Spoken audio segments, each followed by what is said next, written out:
சற்றுமுன் வெளியான தகவல் இனி கடனை மிரட்டி வசூலிக்க முடியாது. தமிழ்நாடு அரசு கொண்டு வந்துள்ள புதிய சட்டம். அத பத்தி தான் பார்க்க போறோம். நீங்க நம்ம சேனல சப்ஸ்கிரைப் பண்ணாம இருந்தீங்கன்னா மறக்காம லைக் பண்ணிக்கோங்க. சப்ஸ்கிரைப் பண்ணிக்கோங்க.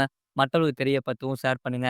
கடனை வசூலிப்பதில் வலுக்கட்டாயமாக நடவடிக்கைகளில் பணக்கடன்கள் வழங்கும் நிறுவனங்கள் ஈடுபடுவதை தடுக்கும் விதமாக தமிழ்நாடு அரசு புதிய சட்டம் ஒன்றை கொண்டு வந்துள்ளது.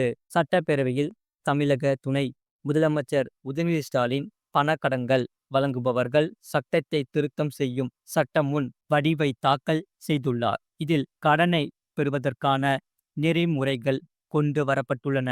கடனை மிரட்டி கட்டாயமாக வசூலிப்பது, அவரின் குடும்பத்தினரை பின்தொடர்வது உள்ளிட்டவை தண்டனைக்குரிய குற்றம் என தெரிவிக்கப்பட்டுள்ளது.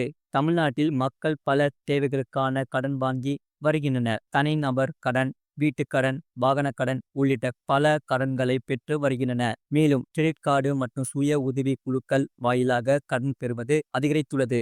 இந்த மாதிரியான கடனை திருப்பி பெறும் போது கடன் வழங்கும் நிறுவனங்கள் வலுக்கட்டாயமாக வசூலிப்பது முறைகளை மேற்கொண்டு வருவதாக பல காலமாக குற்றச்சாட்டுகள் உள்ளது. அத்துடன் இதனால் பொதுமக்களும் பல இன்னல்களுக்கு ஆளாவதாகவும் கூறப்படுகிறது.